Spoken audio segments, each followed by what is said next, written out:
Why is there such a difference in Michelin and Bridgestone tires this year, and how much does a poor tire affect your mental state trying to pass another bike? I don't know why there's such a big difference. I mean, we had this problem last year, and beginning of the year, we thought Michelin nipped it in the bud, as they would say, and I don't know. We just seem to be struggling. You know, we show up and we got some wrong compounds and some wrong theories and ideas. So we're working on that. Does it affect our ability to pass somebody? No. I mean, if the guy in front of you is slower than you are, you're going to pass him. It doesn't matter what tire you're on. That's all I can really say.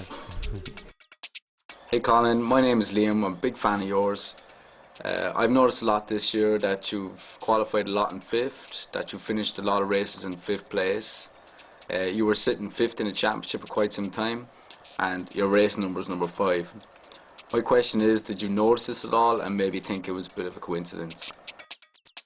All right, hey Liam, yeah, I'm number 5. I qualified 5th a few times, 5th in the championship there for a while. Basically, the number 5 came from, I finished 5th in 1998 championship, the Superbike. I ran it, and I had some, well, I don't know if you call it good luck, but I finished 2nd that year, and then I went on to win the championship. So basically, whenever I finished 5th in Motogp, which was in 2004, I thought, well, I'll run number 5 again.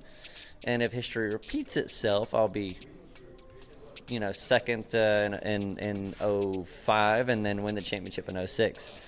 Obviously, that didn't happen. So, I don't know. I've just stuck with number 5. Coincidentally, I've been qualifying in 5th and finishing in 5th. And I don't know, it's not a bad number, but there's 4 other guys I'd like to be in front. So. Hi, Colin. I understand that you're very highly regarded as a development rider. What is it that makes somebody a good development rider for a MotoGP team? Obviously, feel. What you feel in your ass is really the most important thing, and how you translate that. The translation is really the most important thing. If you come in and say everything's garbage and give me something else, well, that doesn't work. You have to really pick, front apart, pick the rear apart. You have to be really and sure and convincing in what you're saying, and when you have a crew chief that really understands all that, really that makes a good development rider. Hi Colin, my name is Lucas. I'm a big MotoGP fan, and I got 2 questions. First is, how the MotoGP world really look like behind the scenes? I mean, you riders, do you really like each other, or just big hate because everybody wants to win? And the second question is, there's any chance that I could have a shot on your M1 after the last race? All right, hey Lucas, thanks for the question. We, as far as the behind the scenes in the MotoGP, are we friends? Not really, just don't tell anybody. No, there's a few of us obviously that get along. I think, I'm an easy-go-lucky guy. I get along pretty much with anybody. Even Melandri, who got my way in Le Mans, if I would have had a gun, I would have shot him square in the head, but we're still friends, so there's maybe a bit of animosity between certain guys, but as far as myself, we get along all right. And can you get a ride on my M1 at the end of the year? I don't know if that's going to work, man. You might have to put a lobby in for that one. Hello, Colin Edwards, yeah. I'm a big fan of yours, but yeah, I'm a big fan of yours. I would like to ask you, how is your future going to lie on, and how is the season going for you? Is it as expectations or not? Thanks.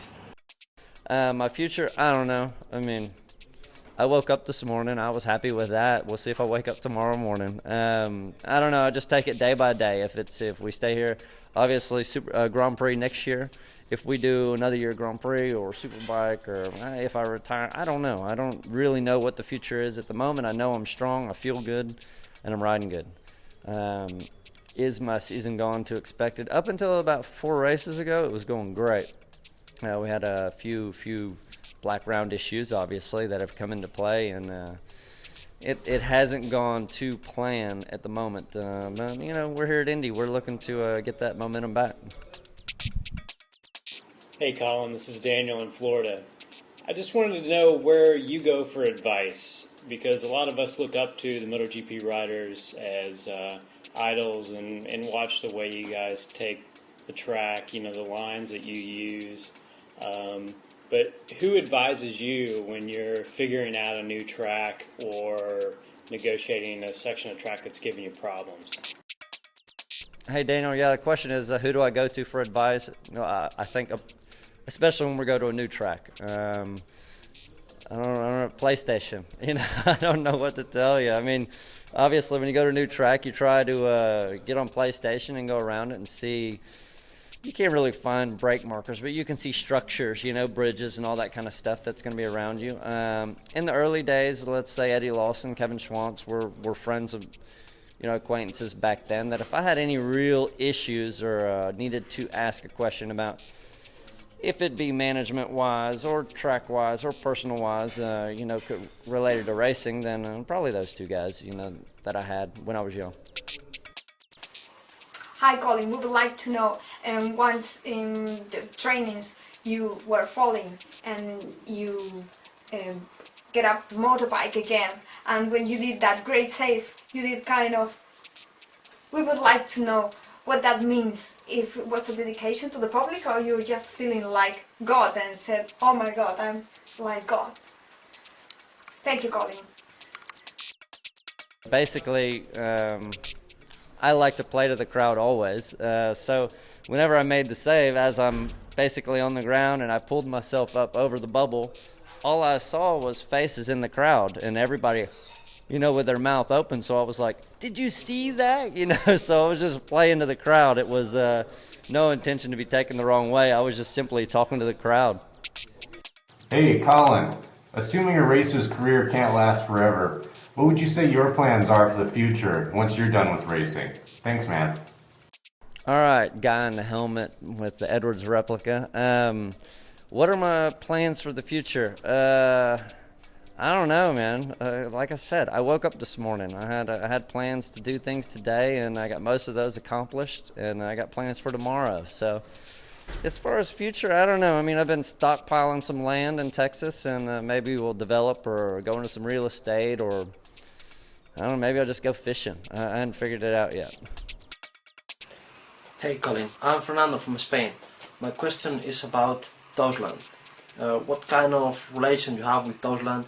You share information, you talk about the motorbike, or you try to improve together, and you have meetings after races, and in general, what kind of relation you have with Deutschland? Okay, that's my question. Thank you, Colin, and good luck. Hey, Fernando, thanks for the question. Me and James, basically, we get along great. You know, I mean, we were teammates, I think, in 98 together. I'm not real sure. I think it was 98. He was on Super Sport and I was Superbike. We've always gotten along really good. It helps we speak the same language. He has, you know, an English dry sense of humor, very witty. I'm kind of the joker, you know, the funny guy as well. So we've always gotten along good. We just clown around together. We have a good time. As far as sharing information, we share everything. You know, I mean, whatever my bike setup is, he knows. We'll talk about tires after qualifying or practice, and we're always trying to share to improve. And yeah, we get along great. Hey, Colin, if you could change one thing in MotoGP like that overnight, what would you change? Thanks a lot. Bye-bye. I would times everybody's salary by 10. You know, I mean, we're out here risking our lives doing what we do, and okay, we get paid, but I could go hit a white golf ball around and get paid 10 times more than I'm getting paid now. So as far as risk reward, you kind of got to do the math there. That would probably be the one thing I would definitely change. Hi Colin, just a quick question. Do you still drink Newcastle Brown Ale? If you do, cheers. All right, bald-headed guy that asked the question. Yes, I still do drink Newcastle Brown Ale. Not every day, but on rare occasion I do. Hello Colin, this is Lene from Denmark. I would like to know which motorbikes or cars you have in your garage back home at the ranch. Yes, Lena from Denmark. Thanks for the question. What cars do I have in my garage? What cars do I have? I have my Pride and Joy is basically I've had for 4 years. If you've seen the movie Gone in 60 Seconds, you've seen my car. It's Eleanor, the Mustang, 1967 Shelby Mustang, 750 horsepower. it's fun. It's a car that was built in Dallas. It is basically my toy. I think in 4 years I have 1,000 miles on it, so I don't drive it that much. I have a big Dodge truck, 4-wheel drive. My wife has a SL55 Mercedes and a Lincoln Navigator. So we got a couple fast cars, but this is what I do. I deal with fast stuff, so I need fast cars. Hi Colin, I just wanted to say that I really love you, not in a strange kind of way though, and my questions would be, where do you see the reason for the huge gap between Stoner and Rossi and the rest of the field? And second question would be, who would you call a real friend, the guy you like most out of all the MotoGP riders? Thank you, good luck for Indianapolis, good luck for the rest of the season. All right, scary guy, maybe, I don't know, man, you tripped me out with that one. Why is there such a big gap between Rossi and Stoner to the rest of the guys? I don't know. I mean, you look at the common denominator. Both of them are on the black round tires that start with a B. And I don't know. They just seem to be clicking this year. Valentino has his bike working good, and so does Stoner. I mean, obviously Stoner's a world champion from last year. Second part of your question, who do I consider to be a real friend? Let's say somebody that I go out and have a beer with or relax or call if I need anything. Hopkins will be one of them for sure. Of course, James, Valentino as well. I mean, there's a couple guys in the paddock that I get along really good with. Colin, what's the scariest moment you've ever had in MotoGP? Colin, I'd like to hear your take on the flaming Aprilia Cube incident back in 2003. What's it like in a situation like that where your ass is on fire, and what sort of options do you have? All right, I'm going to answer two questions in one here. What's the scariest accident I ever had, and how was the Texas barbecue on the Aprilia that we had in Germany when the bike exploded into flames? Basically, that was the scariest moment ever. How do you explain it? You're doing 150 mile an hour, and I went to brake, obviously, for the corner, and everything just got really quiet. I couldn't hear anything. Obviously, we have earplugs in anyways, but everything got really quiet, and I thought, man, it's getting warm around here. It's getting hot. And I looked down, and I was completely covered in flames. I couldn't even see my hands. So it's funny how fire just makes you do weird things. It didn't take me any time to, I just let go. The only thing I could do is just get away from the fire as quick as possible. And the back part of that story is, fortunately, I wasn't on fire.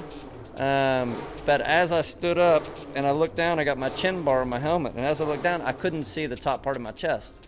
So I went to, if I did have any flames, I went to douse them out. Well, I did like that, and my gloves were saturated in gasoline. So I thought, I'll take those off. And I'm like, please don't light a match anywhere around here. I was completely covered in gasoline. But that was definitely the scariest, probably, MotoGP incident I've ever had. Okay, hi Colin, my name's Matt from England, and I would like to know, what does this mean? I really don't think we want to hear that question. All right, hello, Matt from England. You're asking, what does this mean officially? What is the definition of this? If you're under the age of 18, now's the time to push stop. You don't want to hear the rest of this. But that means 2 in the and 1 in the You make up your own assumption.